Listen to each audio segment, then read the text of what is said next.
तो hello friends, कैसे हैं आप सभी को स्टडी एंड हेल्थ चैनल में स्वागत है। आज जो मेरा लेक्चर है जो कि जय प्रक्रम का सेकंड लेक्चर है, क्लास 10th एनसीईआरटी हम लोग पढ़ रहे हैं। और आज जो मेरा टॉपिक है वो है पोषण। और पोषण के बारे में हम लोग जानेंगे। और पिछले लेक्चर में हम लोगों ने जाना था जैव प्रक्रम के बारे में, सजीव और निर्जीव के बारे में जाना था। तो आइए हम लोग जानते हैं। तो आज जो हम लोग पढ़ने जा रहे हैं वो है पोषण, जैसे कि सजीवों द्वारा भोजन प्राप्त करने से लेकर इनका अवशोषण होने योग्य सरलतम रूप में परिवर्तन पोषण कहलाता है। अब देखिए, बात यहाँ पे यह है, जो भोज्य पदार्थ, जैसे कि हम लोग जानते हैं कि हम लोग खाना खाते हैं। खाना में हम लोग खाते हैं रोटी, चावल, मछली, अंडा या इत्यादि बहुत सारे ऐसे भोज्य पदार्थ हैं जिनको हम लोग भोजन के रूप में लेते हैं।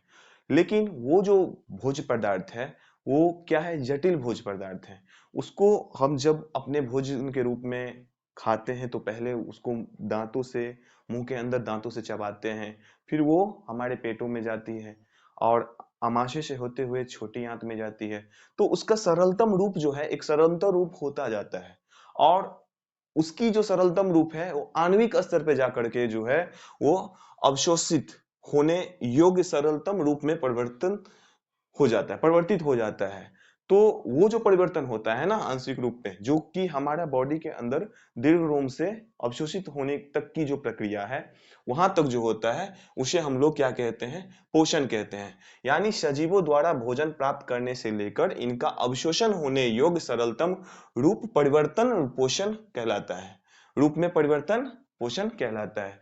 तो भैया यहाँ पे बात ये आती है, भोजन पदार्थ में मुख्य रूप से जो हम भोजन लेते हैं, भोज्य पदार्थ जो हम ग्रहण करते हैं, उस भोज्य पदार्थ में जो है आखिर होता क्या है, इसको समझना बहुत बड़ी बात है। मान के चलो पोषण की बात है, और यही पोषण जो है ना हमें सजीवों से, मतलब निर्जीवों से अलग बनाता है। जैसे कि आप किसी भी रोबोट को अगर आप खाना खिला दो मुंह के अंदर, तो क्या उसके अंदर जो है उसका पाचन होगा, उसके अंदर उसका अवशोषण होगा? नहीं होगा। और हमारे बॉडी के अंदर ऐसा होता है। और वो जो जटिल भोज्य पदार्थ है वो आणविक स्तर पे जाके जो है उसका अवशोषण होता है और सरलतम रूप में वो परिवर्तित होते चला जाता है हमारे बॉडी के अंदर। और सेल स्तर पे जाकर के जो है उसका विखंडन होता है, कोशिका के स्तर पे जाकर के जो है उसका अणु का जो है विखंडन होता है। तो यहाँ पे बात आती है, हम जो भोज्य पदार्थ ग्रहण करते हैं वो भोज्य पदार्थ में आखिर होता क्या है, ये जानना तो बहुत ही जरूरी है। तो आइए जानते हैं हम लोग। भोज्य पदार्थ में कार्बोहाइड्रेट होता है जो कि हमारे बॉडी के लिए एक ऊर्जा का सबसे बेहतर स्रोत है। वसाएं होती है, प्रोटीन होता है, बॉडी के टूट फूट मरम्मत के लिए प्रोटीन की आवश्यकता है, मसल्स निर्माण के लिए। मसल्स का निर्माण कोशिका से होता है, कोशिका कोशिका मिलके ऊतक का निर्माण करते हैं, है ना? तो उसके लिए प्रोटीन की आवश्यकता होती है। खनिज लवण होते हैं, बहुत सारे विटामिन खनिज लवण होते हैं, मतलब खनिज लवण हमारे बॉडी के अंदर होते हैं। कार्बनिक खनिज, बहुत सारे ऐसे खनिज जो है हमारे बॉडी के अंदर पाए जाते हैं। विटामिन तथा जल आदि अनेक पोषक तत्व जो है हमारे ये जो पोषण भोजन है, भोज्य पदार्थ है, उसके अंदर होता है। तो यहाँ पे बात ये आती है, अब देखिए यहाँ पे एक और बात है, जीवों द्वारा भोज्य पदार्थ से इन पोषक तत्वों को प्राप्त करने की क्रिया को पोषण कहते हैं। तो ये जो भोजन है, जो भोजन जो हम ग्रहण करते हैं, और उस भोजन के अंदर, मतलब वो दाल है, रोटी है, जो कुछ भी है, उसके अंदर जो न्यूट्रिशन है, और वो न्यूट्रिशन जो उसके अंदर है उसमें क्या मुख्य रूप से है, उसमें है कार्बोहाइड्रेट, वसा, प्रोटीन, खनिज लवण, विटामिन तथा जल आदि अनेक पोषक तत्व हैं। और उन सारे खनिज तत्वों को जो जीवों द्वारा भोज्य पदार्थ से इन पोषक तत्वों को जो प्राप्त करने की क्रिया को पोषण कहते हैं, जो अवशोषित होकर के जो इनको हम प्राप्त करते हैं, जो कि हमारे आमाश, मतलब छोटी आंत में दीर्घ रोम के पास जाकर के होती है।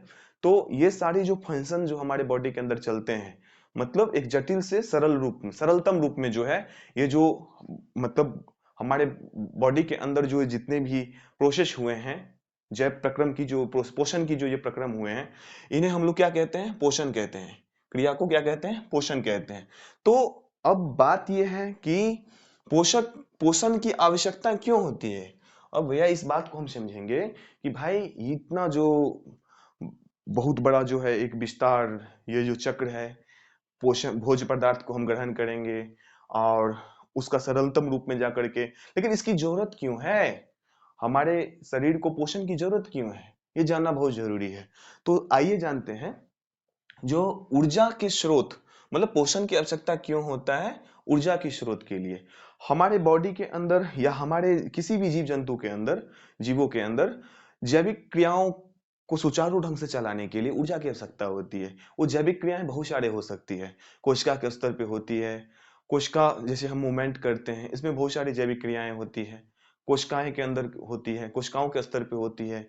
हर एक जितने भी जैविक क्रियाएं हैं जो एक इंसान को निर्जीव से सजीव बनाता है, उन सारे क्रियाओं में किसकी जरूरत होती है, ऊर्जा की जरूरत होती है। और यही ऊर्जा की जरूरत जो हमें होती है, उसके लिए पोषण की आवश्यकता होती है, पोषण की आवश्यकता होती है। दूसरा जो पॉइंट है शारीरिक वृद्धि के लिए, जैसे कि आप जानते हैं शारीरिक वृद्धि हमारे बॉडी के अंदर कोशिका जो होती है, जीव द्रव का निर्माण वहां पे क्या होता है, भोजन से जो है जीव द्रव का निर्माण होता है। और उस जीव द्रव का निर्माण होने से क्या होता है, कोशिका में विकास वृद्धि होती है।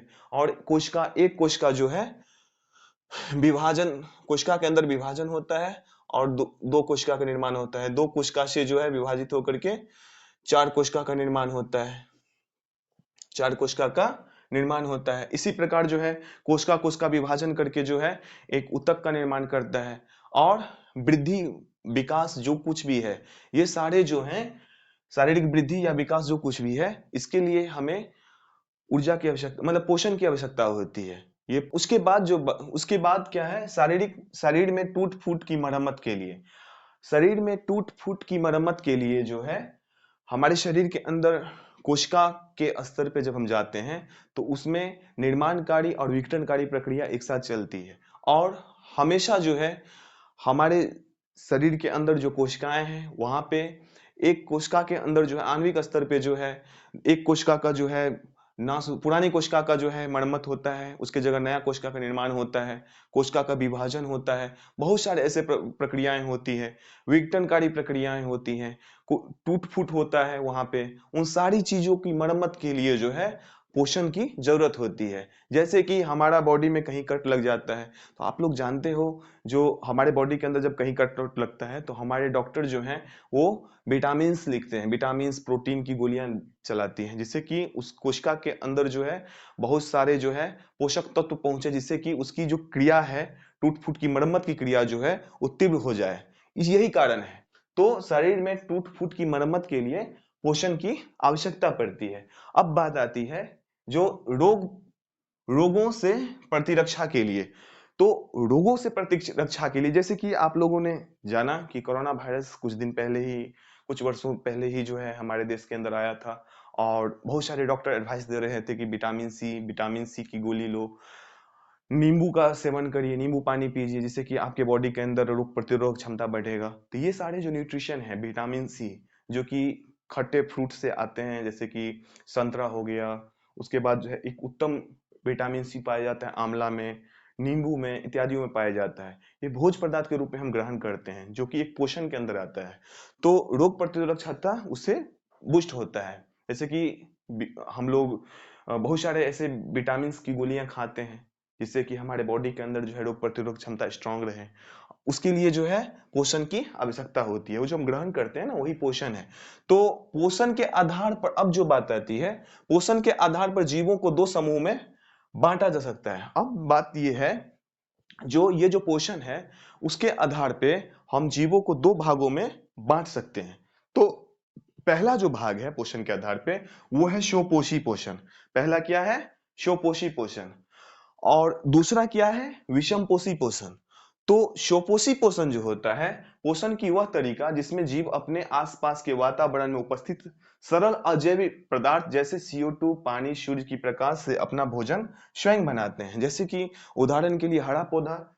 और एक जो विषम पोषी के अंतर्गत आते हैं पोषण की वह तरीका जिसमें जीव अपना भोजन स्वयं नहीं बना सकता, बल्कि अपने भोजन के लिए अन्य जीवों पर निर्भर होते हैं। उदाहरण के लिए मानव और अन्य जीव, बहुत सारे ऐसे जीव हैं।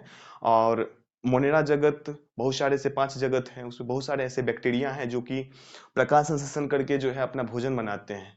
पेड़ पौधे के अलावे बहुत सारे ऐसे बैक्टीरिया हैं जो कि पादप जगत में नहीं है, लेकिन वो प्रकाश संश्लेषण से जो है अपना भोजन बना लेते हैं। तो ये बात है। और अभी जो हम लोग पढ़ने जा रहे हैं, आगे जो हम लोग अभी पढ़ेंगे वो है पोषण के आधार पे जो दो वर्गों में हमने पोषण को बांटा है, जो कि स्वपोषी विषम पोषी है। इसके बारे में आगे हम अभी देखते हैं।